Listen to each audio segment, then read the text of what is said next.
ये कहानी है विश्व के सबसे बड़े महाकाव्य की, जिसमें योग है, यथार्थ है, विवेक है, परमार्थ है, सत्य ज्ञान का दिव्य प्रकाश है, आध्यात्म का महाआकाश है। ये दर्पण है हर मन के विवाद का, दृश्य है आत्मा और परमात्मा के संवाद का, मानवता का होता है जिससे उद्धार। यही है सच्ची गीता सार, अंधकार से प्रकाश की ओर।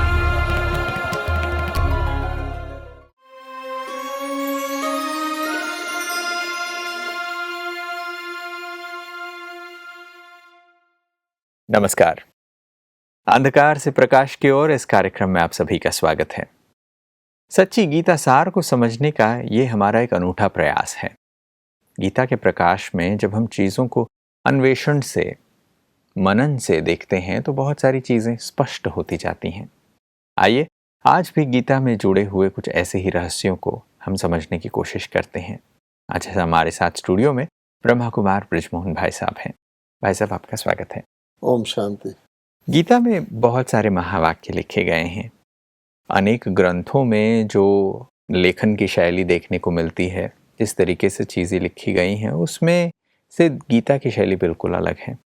एक चीज़ तो ये है कि यहाँ पर भगवानुवाच लिखा गया है, यानी परमात्मा बोल रहे हैं, और यहाँ पर परमात्मा को फर्स्ट पर्सन, प्रथम पुरुष के रूप में उनका स्टाइल है, वक्तव्य वैसा है।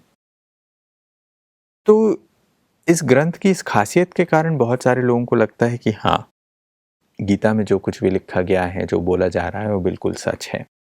मगर कभी कभार गीता के अंदर भी हम चीज़ों को स्पष्ट रीति से नहीं जान पाते। तब प्रश्न उठता है कि क्या यही गीता भगवान ने गाई थी जो हम पढ़ रहे हैं?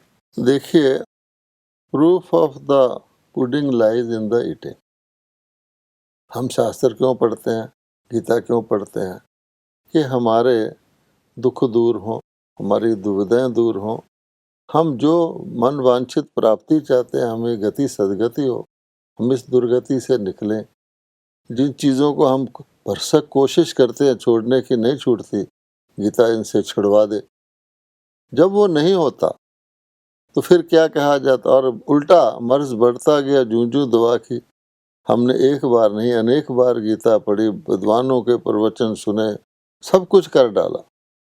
जो गीता में लिखा उसको बिल्कुल विधि पूर्वक फॉलो किया, फिर भी हमारा रोग छूटता नहीं। तो फिर व्यक्ति के अंदर प्रश्न उठता है, भगवानोवाच है, भगवान कह रहा है, मैं कह रहा हूँ, अन्य शास्त्रों में वो कह रहा है, और मैं तुमको डायरेक्ट कह रहा हूँ, और भगवान से ऊंचा तो कोई है नहीं। हर मर्ज का इलाज उसके पास है, मेरा इलाज क्यों नहीं होता?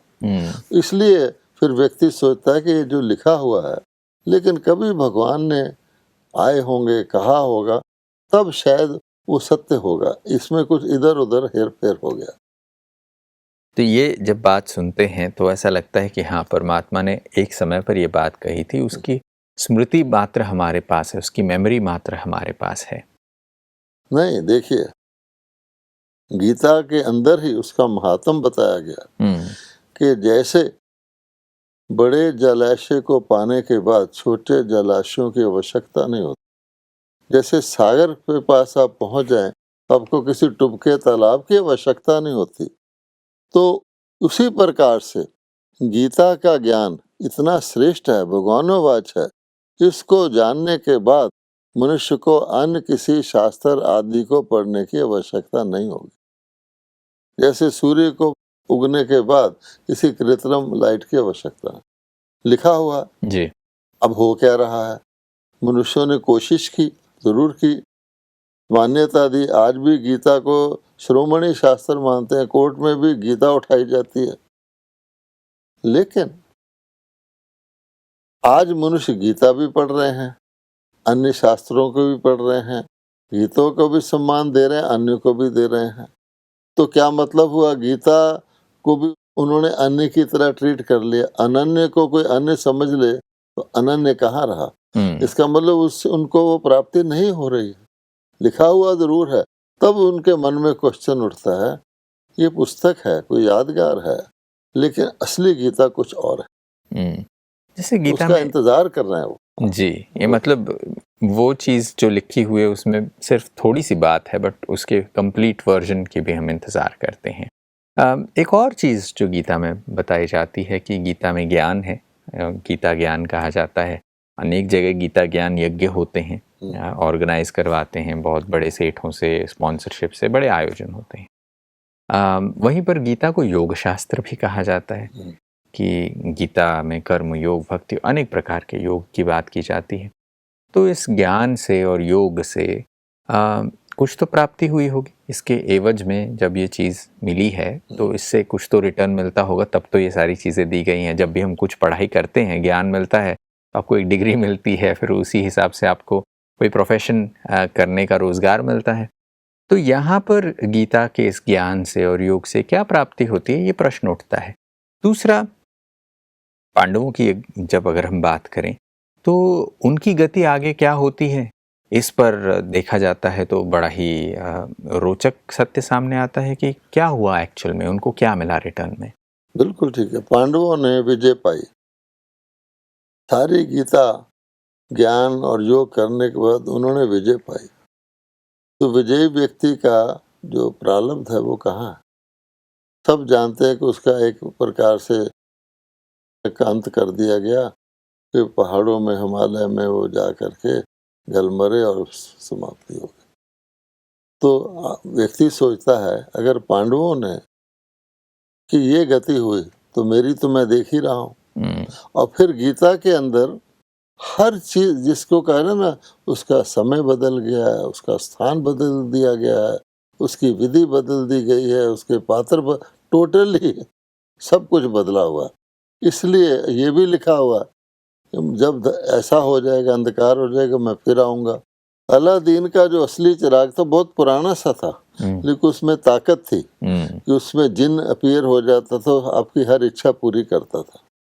और जो नकली चिराग बनाए गए वो बड़े खूबसूरत है, लेकिन उनमें वो जिन भी अपीयर नहीं होता था। तो इसी प्रकार से वो सोचते हैं कि वो असली वाला भले वो पुराना ही था, लेकिन उसमें शक्ति थी, वो शक्ति इससे हमें नहीं मिल रही है। फिर भगवान ने कह दिया कि मैं आऊँगा। तो उसने ये नहीं कहा कि मैंने गीता ग्रंथ बना दिया है, जिसको सदगति चाहिए, जिन निकालना इसमें से निकाल सकता है, नहीं। मैं यही अल्टीमेटली लिखा हुआ है, मैं आकर के फिर गीता सुनाऊंगा। और चौथे चैप्टर में कहा है कि वो गीता गुम हो चुकी है, मैं फिर सुनाने आया हूँ। तो ये वृत्तांत बताते हैं कि भगवान ही आकर के, गीता का भगवान स्वयं आके जब फर्स्ट पर्सन में भगवान में वाच करता है, वो सच्ची गीता है। जो उसको सुनते हैं भाग्यशाली। बाकी इसको पढ़ने से, उन्होंने फर्स्ट पर्सन में कहा, अर्जुन ना तो वो अर्जुन के समय लेखक मौजूद था, है ना, तो कैसे लिखा, क्या कहा, तो वो सारा बदला हुआ है। जैसे आप ये कह रहे थे कि परमात्मा को स्वयं आना पड़ता है, और वो स्वयं ही गीता में कहते हैं कि ये ज्ञान गीता का लुप्त हो जाता है और फिर मुझे गीता सुनानी पड़ेगी तुम्हें, और मैं सुनाता हूँ, ये परमात्मा कहते हैं। हाँ, बार बार मेरे को सुनाना पड़ता है।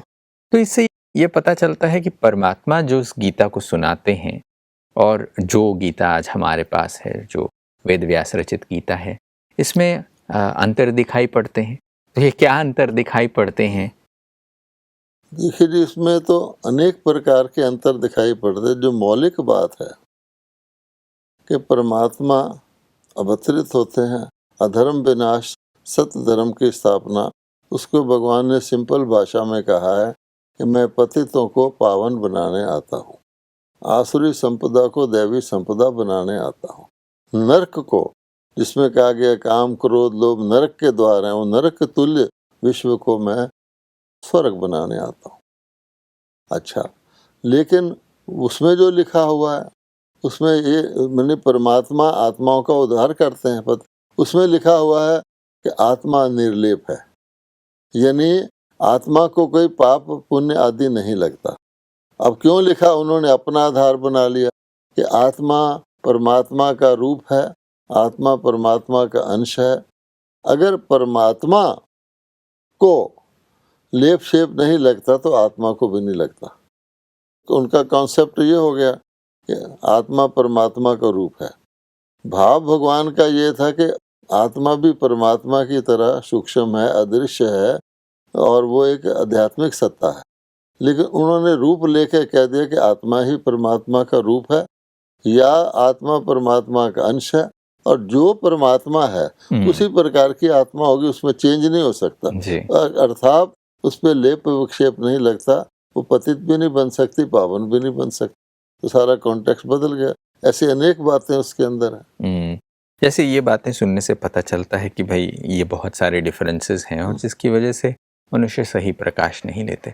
यहाँ पर एक और प्रश्न उठता है कि अगर परमात्मा सच्ची गीता सुना ही रहे हैं, सच्ची गीता का ज्ञान देते ही हैं, तो ऐसे में जब वेदव्यास मुनि ये बात लिखते हैं तो लिखते समय वो कहते हैं कि परमात्मा से दिव्य दृष्टि को प्राप्त करके मैं अपनी स्मृतियों से इस गीता के ज्ञान को लिख रहा हूँ, ऐसे ये बताया जाता है। तो वहाँ प्रश्न उठता है कि परमात्मा दिव्य दृष्टि देकर वेदव्यास मुनि से ये चीज़ें लिखवाने की आवश्यकता क्या थी, क्योंकि इसमें मनुष्यों को सही प्रकाश नहीं मिल रहा है। अगर उनको पूर्ण प्रकाश नहीं प्राप्त हो रहा, पूरा सत्य पता नहीं चल रहा है, क्योंकि परमात्मा कह रहे हैं कि मुझे ही आके सब कुछ बताना पड़ेगा और मैं बताऊंगा, बार बार बताऊंगा, तो वेदव्यास की लिखी हुई इस गीता का फिर महत्व क्या रह जाता है, उसका औचित्य क्या रह जाता है?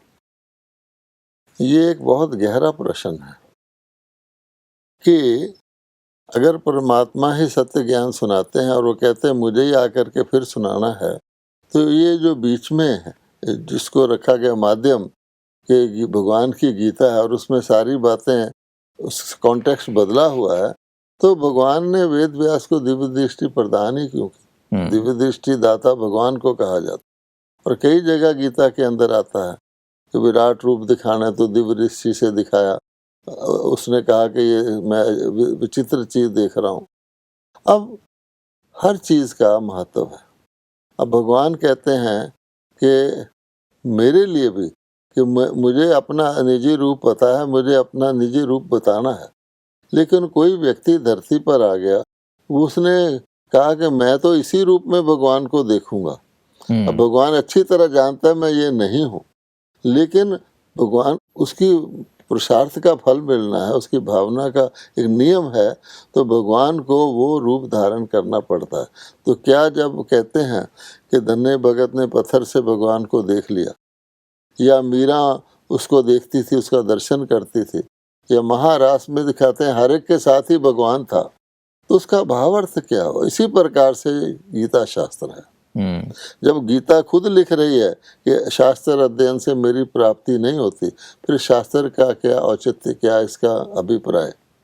बिल्कुल। यहाँ एक चीज मेरे को लगता है कि जैसे समझिए अंधेरा है तो हम सवेरे का इंतजार तो करते हैं कि पता है कि हाँ जब सवेरा होगा तब रोशनी होगी, बट हम अंधेरे में तो नहीं बैठ सकते जी। क्या ऐसे गीता को एक रोशनी का साधन बना के इस्तेमाल किया गया? आपका उत्तर बिल्कुल सही है। हम जब स्कूल में पढ़ते थे तो एक हमने फिल्म देखा था, हम लोग। उसके कुछ बात थी जो मुझे आज तक याद है जी। उसमें वो पूछता है कि जिस दिए में तेल ना हो उसे जलने का क्या अधिकार? वो कहता है दिया नहीं जलता, दिए का तेल जलता है। फिर वो कहता है जब तेल जलकर पूरा हो जाएगा फिर क्या होगा? उसने कहा फिर सुबह हो जाएगी। अच्छी तरह मुझे याद है। अर्थात अगर ये शास्त्र पूर्णिमा नहीं कर सके तो इन्होंने अमावस्या भी नहीं होने दी। पूर्ण डार्कनेस, इसलिए लुप्त प्राय कहा गया। पूरा अंधकार हो जाए, कौन बताएगा मनुष्य को? कौन ढारस देगा उसको? कौन आतिथ्य देगा, आदत देगा कि प्रॉमिस करेगा, उसको ठहराएगा कि भगवान आएगा? भगवान आके चले गए, उन्होंने देवता दुनिया बना दी, 2 युग तक देवताओं की दुनिया चलेगी, किसी ने सोचा ही नहीं। अब जब प्रॉब्लम आती है तो कौन उसको गाइड करता है कि भगवान ने आना है? तो एक बड़ी तसल्ली हो जाती है। किसी को भी कह दो अच्छा पानी मिल जाएगा, थोड़ी आ रहा है तेरे लिए, या डॉक्टर आ रहा है, तो व्यक्ति को तसल्ली हो जाती है। तो वो जो तसल्ली है वो ये शास्त्र देता है। इसमें ये तो लिंक है, आया था आएगा, अभी नहीं है। तो वास्तव में ये बात है कि बहुत इम्पोर्टेंस है इसकी जी कि इस ख्याल से भगवान ने किया कि रात्रि के अंदर लोग दुखी हैं, चिंता नहीं करो, मैं आऊँगा। और उस प्रॉमिस के आधार पर बहुत मनुष्य याद करते हैं, फिर आ जा धरती पर, अब ये दुख की दुनिया बढ़ गई है। वो कहता आऊँगा अपने समय पर, बिफोर टाइम तो नहीं आऊँगा। आखिर सिविल सर्जन ने आना है, तो सिविल सर्जन तो जब बिल्कुल डेथ बेड पे होता है उसी वक्त ही आएगा ना। कंपाउंडर वगैरह आते रहते हैं, तो कहते हैं कंपाउंडर आ रहे हैं, थोड़ी बहुत तो कर जाते हैं, लेकिन मेरा असली क्योर तो हो ही नहीं रहा। तो ये बहुत बड़ा लिंक है। तो समय के रहते हुए जब स्टॉप कैप अरेंजमेंट के रूप में थोड़ा थोड़ा भाई चलो काम चलता रहे, मकान का थोड़ा बहुत हम जैसे रिफर्निशिंग कर लेते हैं या थोड़ा मरम्मत करवा लेते हैं, जैसे जैसे चीज़ें टूट जाती हैं, तो उसके काम के लिए ये ज्ञान का प्रकाश हमें और एक और इम्पोर्टेंट बात है कि गीता में जो डाइल्यूटेड या पीसमील नॉलेज दिया हुआ है वो उस वक़्त के लोगों के लिए वही ज़रूरी है। एक मरीज़ पड़ा है, वो कभी परोठे खाता था, पूरी खाता था, आज उसके लिए सचमुच उसको पूरी परोठा मिलने लग जाए वो तो मर जाएगा। बिल्कुल। और अगर बीच में भगवान आके गीता को दोपहर के वक़्त कभी कहे कि भाई रात हो गई, या मिडनाइट को कहे सनराइज हो गया, वो बैठता नहीं है ना। इसलिए उनको एप्रोप्रिएट यही है कि लस्सी मिले, मक्खन नहीं मिले, ताकि वो उसके अनुसार चल सके। तो वो भगवान जैसे अब कहता है कि सब वापसी का समय है, तुम बिल्कुल देह को भूल जाओ, अब सबको वापस जर्नी करना है, तो उस वक्त ना तो वो टाइम होता है। तो एक सॉलिड ज्ञान, जैसे बच्चे को डिल्यूटेड दूध पिलाया जाता है, वो इसमें है, तो इसको चालू रखता है। 2 युग तक इसी के आधार पर मनुष्य जीते हैं, इसका महत्व है। जी। एक और प्रश्न गीता से जुड़ा हुआ जो आता है, गीता में जो अलग अलग चीज़ें बताई गई हैं उससे संबल मिलता है। बहुत सारे लोग जैसे ज्ञान योग के या कर्म योग की, भक्ति योग की, संन्यास की, अलग अलग जो उनको मार्ग पसंद आता है वो उसे लेके चलने लगते हैं। ऐसे में कुछ चीज़ें ऐसी होंगी जो सभी के लिए कॉमन होंगी। भले आप किसी भी मार्ग पर चल रहे हो, आपके लिए गीता सभी के लिए कॉमन चीज़ कहती है कि भाई इतना तो आपको करना ही है सभी। ऐसी कोई बात है गीता में? देखिए, गीता में श्रेष्ठ कर्म की बात कही गई है।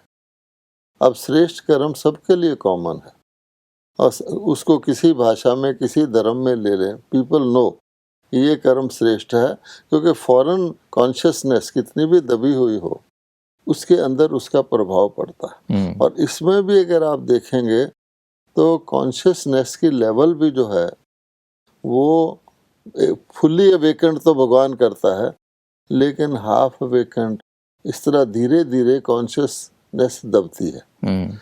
जैसे मान लीजिए किसी व्यक्ति ने कभी मर्डर नहीं किया, चोर ने, अब चोर पकड़ा जाता है, उसको मौका है कि तू मार दे, तो चोर मारेगा नहीं, वो जेल में जाना पसंद करेगा, क्योंकि उसने कभी मर्डर किया नहीं, उसकी कॉन्शियसनेस अलाउ नहीं करेगी। लेकिन मान लीजिए कोई ऐसी घटना हो जाती है, अचानक वो बचने के लिए खूनकारी देता है, उसको अजीब लगता है लेकिन कर देता है, उसके बाद उसके लिए मर्डर करना आसान हो जाता है। फिर एक दिन ऐसा आता है उसके लिए मर्डर करना ऐसे जैसे लोग जानवर को मार रहे हैं, तो कॉन्शियसनेस उसकी खत्म हुई, घटी। लेकिन फिर भी अगर क्राउड में उसका अंकल है तो अपने साथियों को कह के देखो भाई उस मेरे अंकल को बचा लेना, इतना उसको कॉन्शियसनेस है कि मैंने अपने अंकल को नहीं मारना, और लोग अपने बाप अंकल को मार देते हैं। इसलिए ये जैसे जैसे समय बीतता जाता है तो गीता जो जिस वक़्त लिखी गई थी उस वक़्त इसकी जो सात्विकता थी, जो इसको ऑब्जर्व करते थे, फिर भी कुछ बचे रहते थे। लेकिन जैसे होता है कि समय के अनुसार, अपनी वृत्ति के अनुसार, मनोवृत्ति के अनुसार व्यक्ति दुनिया को देखता और यूज़ करता है, कई बार मजबूर होके करता है। आजकल आप देखें बहुत से लोग हैं जिनको एक पर्टिकुलर एक्ट करना बहुत खराब लगता है, लेकिन ऐसी मजबूरियां उसके अंदर पैदा कर दी जाती है, समय के प्रभाव से उसको करना पड़ता है। एक दो बार उससे घृणा आती है, फिर वो आदी हो जाता है। ये सिस्टम है सारा। यह आप अभी बता रहे थे कि आत्मा निर्लेप है और परमात्मा भी निर्लेप है, ये सुनने को मिलता है। वहीं ये भी बताया जाता है कि परमात्मा पतित पावन है। तो अगर परमात्मा पतित पावन है तो फिर वो किसे पावन बनाने आ रहा है? क्योंकि वो कह रहा है कि तुम आत्मा हो, क्योंकि गीता में ये कहते हैं कि भाई तुम्हारी आइडेंटिटी तो आत्मा की है। अगर आत्मा ही निर्लेप है तो फिर पतित कौन बन रहा है और जिसे पावन बनाने के लिए परमात्मा को आना पड़ रहा है? ये एक प्रश्न जब विद्वान आपस में बात करते हैं तो करते हैं। उनसे जब पूछा जाता है कि आत्मा को तुम निर्लेप कहते हो क्योंकि या तो उसको भगवान का अंश मानते हो, तो जैसा भगवान वैसी आत्मा होगी और उसको वापस उसके पास ही जाना है, इसलिए वो सदा निर्लेप रहेगी, या उसका स्वरूप मानते हो कि आत्मा ही परमात्मा है, परमात्मा ही विभिन्न रूपों में विचर रहा है, उसलिए भी अच्छा। और शरीर जो है, शरीर को तो पाप लगता नहीं, ये तो समझते हो कि जो खराबी आती है, बुरे ख्याल आते हैं, मन में आते हैं, तो मन तो शरीर का हिस्सा है नहीं, फिर आखिर पाप किसको लगता है? जब उनसे पूछा जाता है तो फिर उन्होंने अपनी थ्योरी को कंप्लीट करने के लिए ये बनाया कि एक सूक्ष्म शरीर होता है, सूक्ष्म शरीर को पाप लगता है और सूक्ष्म शरीर मृत्यु के वक़्त साथ जाता है, आत्मा निर्लेप रहती। अब सोचने की ये उन्होंने बीच में एक कड़ी जोड़ी है, ये कहाँ तक लॉजिकल है, कहाँ तक सत्य है। आखिर वो सूक्ष्म शरीर, मान लीजिए कि एक व्यक्ति बच्चे के रूप में पैदा होता है, जब उसका मृत्यु होगी तो सूक्ष्म शरीर तो बड़े रूप वाला होगा, जिस वक़्त वो शरीर छोड़ेगा, तो बड़े रूप वाला सूक्ष्म शरीर जाके बच्चा कैसे बनेगा? नंबर 1। नंबर 2, आखिर उसका पाप जो साथ ले गया था, आत्मा तो निर्लेप अगले जन्म में चली जाएगी, तो अगर वही सूक्ष्म शरीर गर्भ में जाएगा तो कैसे उसका हिसाब किताब होगा? आखिर उसके पाप साथ कैसे जाएंगे? अगले जन्म में वो गरीब बनता है, लंगड़ा बनता है, लूला बनता है। सतयुग में तो लंगड़े लूले आदि होते ही नहीं, तो वो बेफिट नहीं बैठता। लेकिन उन्होंने अपनी थ्योरी को कंप्लीट करने के लिए बनाया हुआ। बिल्कुल। कुछ और भी बातें हैं जो हमें करनी है, मगर वक्त इजाज़त नहीं दे रहा है। आज एपिसोड में बस इतना ही बातचीत कर पाएंगे, मगर आज आप स्टूडियो में आए और इन बातों पर हमारे साथ चर्चा की, इसके लिए आपका बहुत बहुत शुक्रिया। नमस्कार। ओम शांति। दोस्तों, अंधकार से प्रकाश की ओर सच्ची गीता सार इस कार्यक्रम में हम गीता के औचित्य के ऊपर आज चर्चा कर रहे थे। गीता में भगवान स्वयं कहते हैं कि यह ज्ञान प्रायलोप हो जाता है और इसलिए मुझे स्वयं फिर आना पड़ता है। और जब जब अधर्म बढ़ जाता है, जब धर्मग्लानि हो जाती है, तो सत्य धर्म की स्थापना के लिए मैं आता हूँ। तो ऐसे समय पर जो गीता हम पढ़ रहे हैं, इसका औचित्य क्या है? ये गीता क्या कर रही है? आज के एपिसोड में ये बातें मुझे भी बड़ी रोचक लगी हैं, आपके लिए भी ऐसी रही होंगी, ऐसी मैं आशा करता हूँ। अगली कड़ी में फिर कुछ और विषयों पर चर्चा जारी रखेंगे। आज आप सभी हमारे साथ जुड़े, इसके लिए बहुत बहुत धन्यवाद। नमस्कार।